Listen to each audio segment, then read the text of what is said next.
So I have with me today the director, Philip, for his film Meteoric.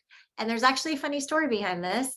I actually met Philip at the Silicon Valley International Film Festival last year when he came with Zap. And he actually pitched Meteoric last year. And it's just incredible to see it come full circle because now we're back with the film that he pitched last year. And, oh, by the way, one of the four actors in the film is none other than Christina July Kim, who nailed it. She nailed it. It was really, really great. And, I tell a lot of people all the time, when I heard the pitch, I was kind of like, okay. And then he mentioned it being in Tucson, and I had never been to Tucson before. And so there was nothing else going on during that time. So I was just like, let's do it. And it's great. Like, I flew out there with my son. I have two children, but I took one of them, the older one, and my mom flew out. And so she just kind of hung out with my kid while we were filming. It was awesome. It worked out so well. That is awesome. And wasn't it just absolutely like being on another planet, being out there where we filmed? It was. And it was just, the scenery is just so incredible. There's no set dressing that needs to happen because, Mother Nature, God just kind of gave us the beautiful set design, which was really cool. And not only that, but we had some unexpected extras that kind of. And I had to fill out the SAG paperwork for those damn cows. That's the Easter egg question for our film. How many cows are in the film? Oh my gosh, it was so funny. These random cows were just going back and forth between scenes. It was hilarious. It was. But yeah, it's the thing that really blew me away about Arizona were just the Sonoran cactus, right? The really big cactus with the arms. The saguaros, yeah. Saguaros, yeah. That was I think that was my favorite part about being in Tucson. They are absolutely phenomenal. And as I mentioned to you guys on set, if you put your hands in between the ribs of the cactus, they'll actually talk to you and tell you stories. We have a behind the scenes picture of Christina and Kincaid and Sam doing that. But without an explanation. But they were there trying to get stories from the cacti. But they will talk to you. In fact, I do have a feature script I wrote that was based upon inspiration received from a cacti. So there's that. Awesome. So, Philip, tell us a little bit about what it was like for you as a filmmaker to have come to the festival, pitch your project, and then just quickly turn around and get it made. And it was incredible because I feel like we were very, very scrappy. And I feel like we made this film, for a fraction of the budget, right? That was the initial budget that we had planned. And I just feel like it came out so great. And you all can check out Meteoric. Meteoric is available in our video on demand, area. So make sure to check that out. Absolutely.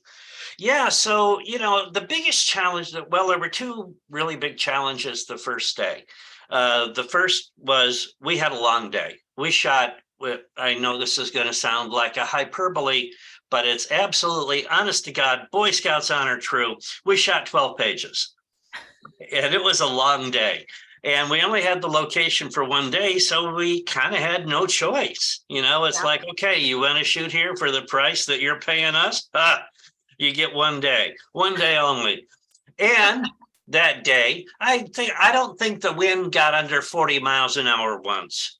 I mean, the wind was just constant. And something you probably don't even know, you were wearing a polyester blouse, and our sound guy said later, never wear polyester, because there was one scene where your blouse was rippling over the microphone because of the wind. And every time you said an S, oh gosh, there was a staticky sound. And it's like, what are we going to do about this? We couldn't get it out. So what we did is we got together with Elena, our composer, who was spectacular Yes. and quite a trooper on the film festival circuit. And I said, can you put, some weird spikes in there? And so she went Twin Peaks on us and added some Twin Peaks sounds. And this is the scene with you having the cow walk behind you. And she put some spikes in there to go ahead and to cover it up. And you know what? Amazing. I can't hear it now. Yeah. Amazing. Yeah, it was great. So it was like, yeah, we got to do a workaround here because, so those were really big challenges that we had. Other things like it was so bright out there, the sound guys couldn't match up the transmitter and receiver on the microphones.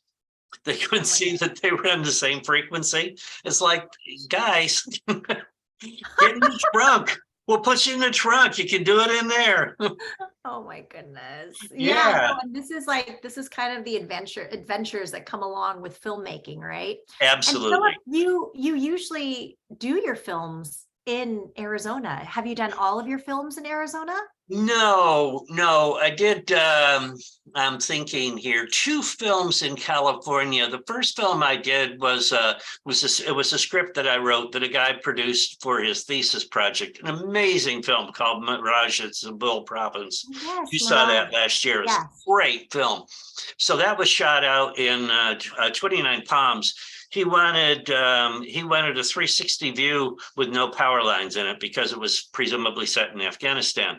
Yeah. And then the next film I did was also done in LA. We got a soundstage it wasn't really a soundstage. We got a studio in Burbank right next to the airport. And we had to hold for sound every time a plane took off, which, first thing in the morning, that's a lot. Yeah. So there was that, but I do favor Arizona for a couple of reasons. One, we're not shot out. The landscape is just amazing. You can get anything in Arizona. If you drive 30 miles from where we are, you can be up in the mountains in pine trees. And it's, and then down in our desert here, we have the barren cactus, we have high plains, and we got like 4 climate zones right in and around Tucson. So we like that. And plus, our old Tucson, Tucson itself, old Tucson was the studio here. There's a sentimental part of, there's a nice heritage of filmmaking here in Arizona, believe it or not. I mean, a lot of films have been made here. And also, isn't there a tax incentive? There just now is a tax incentive. So all you guys who are thinking, hey, will that improve my ROI? Well, it will improve your ROI possibly, and it will improve your position in the investment package. And come check it out. And oh, by the way, you're going to film here. And it's like, oh my God, who doesn't want to film here?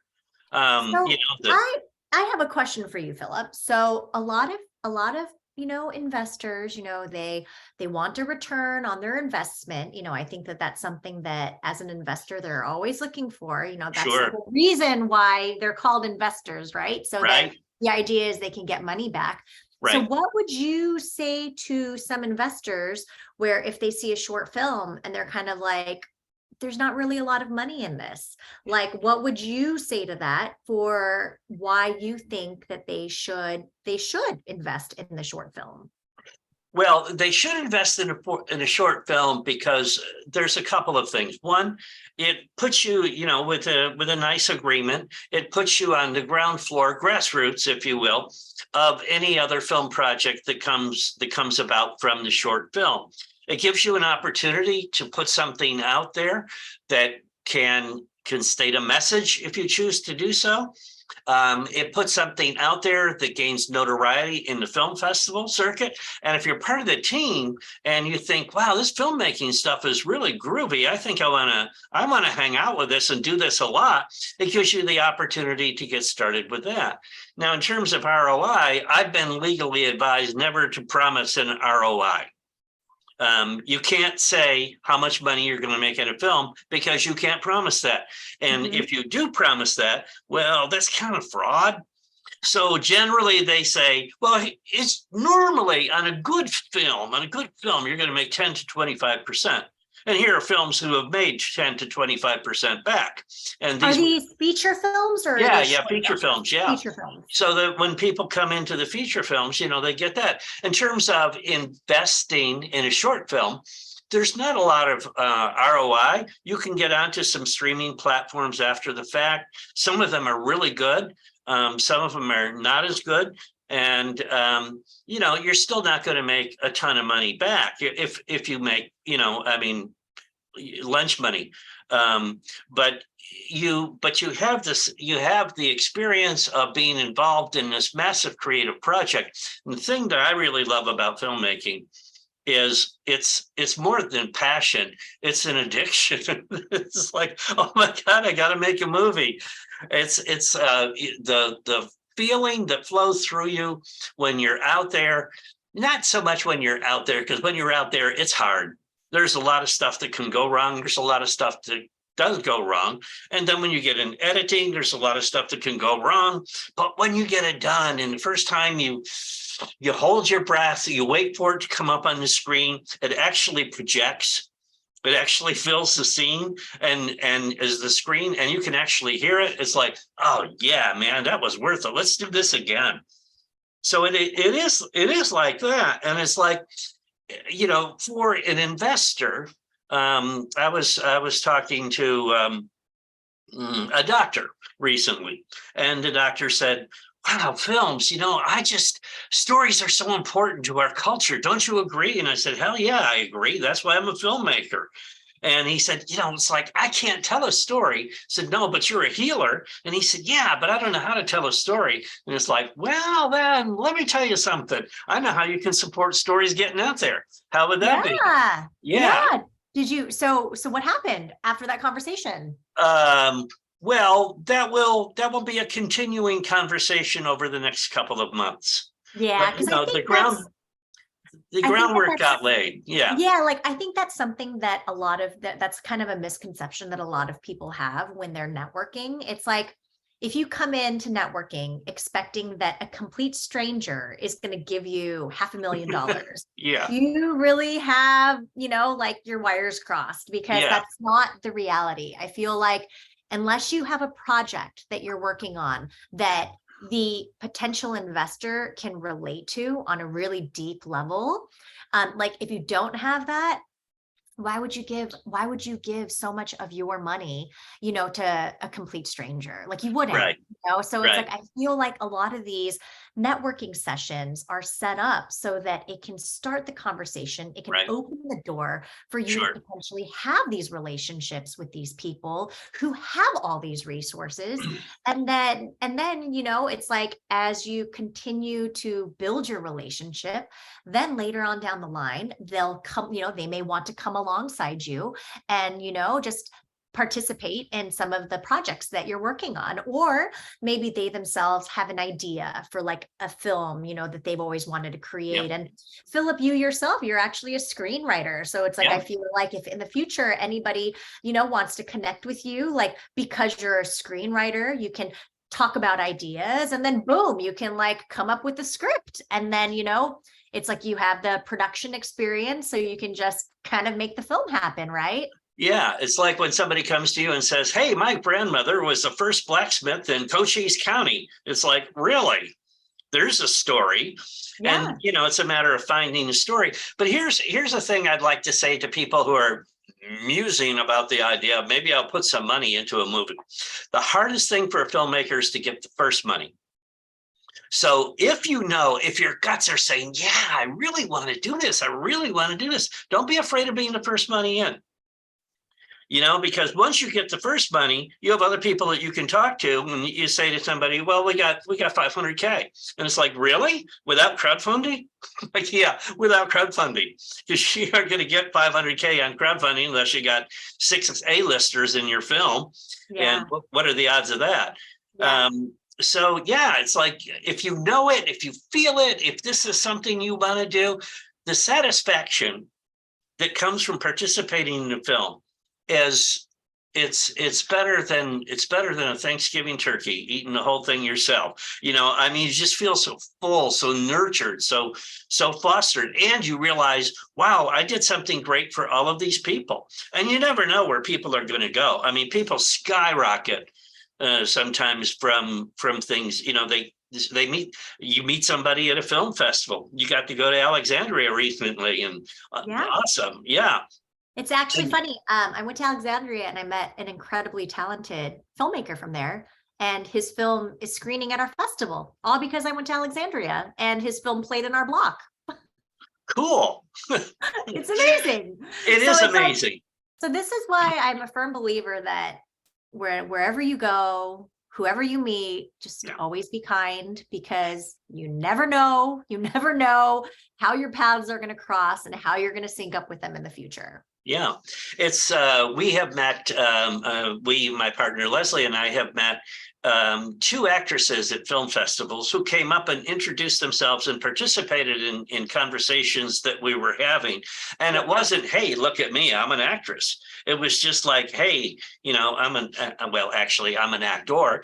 And they were both engaging, and it's like, and we hired them both for different projects along the way. Yeah. Like, So yeah, for like people who work in the tech industry who maybe want to get into acting, don't be afraid to get a ticket to a film festival, check out some films. And if the filmmakers are there, like the directors or the producers are there, like, don't be afraid to just go up and introduce yourself, because like, as Philip said, you never know, like, maybe they're working on a project and maybe they'll want to work with you in the future on a future project. there's absolutely that. And the other thing that I absolutely love about film festivals is everyone is upbeat and positive. Everyone is showing their baby, their creativity. It's like, this is what we made, and everybody is so happy to be there. You are in a contagious energy of creativity that is just, I mean, you're going to go home and think, oh my God, I gotta write a book or something. I mean, if you're not in the industry and you go to a film festival, you're going to be thinking, man, I got to do something. I mean, I'm working 85 hours a week, and yeah, the gig's great, but geez, at the end of the day. So there is that. And the other thing too is, if you really want to get into the film business and all, then you could go to one of the writers or directors and say, here's a concept I'd like to develop. I'd fund this project. I need more than a reel to take out to Hollywood. I need to show that I can act my way all the way through a film. Yeah, definitely. And it's an awesome for an actor who wants to get in, who is resourceful. Yeah, it's pay to play, but you get something out there that's amazing. And once you start getting into film festivals, Meteoric is we've been selected to 11, and we're still early in the process. And we're waiting from Sundance. It's like, we'll hear this week. As everybody waits for Sundance. But it's an amazing way to get seen, and people notice you. And then they might say, you work in tech? What are you doing? You should be an actor. And then you have choices to make. And aren't those fun? Yes, absolutely. So Philip, tell us a little bit about the projects that you are working on next. Like, what's next for you? Well, I'm kind of working on three different things, actually. One, the project that I was talking about last year, the Neon Cactus Project, is such an excellent story. It needs to get done. It needs to get done. It needs to get done. It will get done. I'm working on ushering that through to find some people who are interested in backing it, and then we can get that into production. That is a little outside my wheelhouse as a director. I would not be comfortable directing that with the experience I have right now. So I just wrote a feature screenplay that I would be comfortable directing. And so I have that, which could be done for easily under $1 million, easily. So I have that. So I have a low budget feature, and I have to improve my directorial chops. I have another short that I'm going to do called Can't Shoot Without a Hat. And it's about an up and coming female director who has this problem where the cowboy hats, she's shooting a Western with all of today's hot button topics in it. And the cowboy hats keep going missing. And they don't know where the cowboy hats are. So not only do they have to decode the mystery of who's taking the hats, they have to get more hats on set and all of the things around it. So it's fun. In a perfect world with a perfect budget, I would shoot this at Mescal, which is the most outrageous, amazing movie set you ever want to see. They have done so many amazing movies out there, and you would recognize it. It's like, oh yeah, that place. So I would love to do it out there, but you know, that's what I'm thinking about doing. There's a lot of moving parts in this. So it will get me comfortable with a few things that I'm not quite comfortable with. And then, you know, who knows what I'll take on next as a feature project. Great. So that's awesome that you have this short film that you're looking to shoot. And you also have a feature that you said could be low budget. Yep. You have that. And then you have your neon cactus that is a bigger budget, but that's Yep. something that maybe can come down the line a little bit later. Yeah. And that one, I just feel so good about that script. I've rewritten it enough times that it's like if somebody comes up to me and says, well, why don't you add this? It's like, nope. You know, it's there. It's there. The script has landed. The script knows what it's doing. It has a destination. So, you know, let's make this thing. That's awesome. So also something that I want to share with our audience is Philip is also going to be participating in our Screenwriter Showdown event next week. So this is a brand new component to our festival that we've introduced for this year. And in the Screenwriter Showdown, we're going to be having our screenwriters, the screenwriters whose scripts have either been accepted as a quarterfinalist or as the top 3. And these screenwriters are going to, you know, go head to head. We're going to give them a prompt. They're going to write for an hour, which will be roughly about 5 pages, give or take a page. And then at the end, you in the audience will be able to vote for who the winner is. And whoever the winner of the Screenwriter Showdown is, we're going to all move over to a virtual stage, and we're going to have actors who are going to be reading what the screenwriters wrote. So this is just such a unique experience for the audience in that you get to be brought in to the screenwriter's process of how they think, how they organize their thoughts. You know, when they start writing, like, you know, they delete things and then they rethink things and stuff. So it's like, you'll be able to be brought into the process, which I think is always fascinating. And Philip will be participating with his partner, Leslie. So I'm looking forward to seeing you both in action. Well, thank you. And there's nothing people from Arizona like more than a showdown. Yeah. Noon. So you're ready. You're gonna be ready. That's right. Great. So Philip, if people want to follow your journey, if people want to stay in touch with you, where can they find you? Well, they can find me at philipsedgwick.com. Or I'm sorry, philipcsedgwick.com. That's very important, philipcsedgwick.com. And they can also check out meteoricthemovie.com. Or it said Meteoric Movie. I can never remember what I title these things when I'm picking domain names. It is crap. I just lost it there. It is meteoricmovie.com. There we go. And there you can see, you know, some fun stuff. You can follow the film festivals that we're in. You can see pictures of us, you know, on set, and Christina wrestling a cow. We actually got her to brand 6 of them. No, I made that up.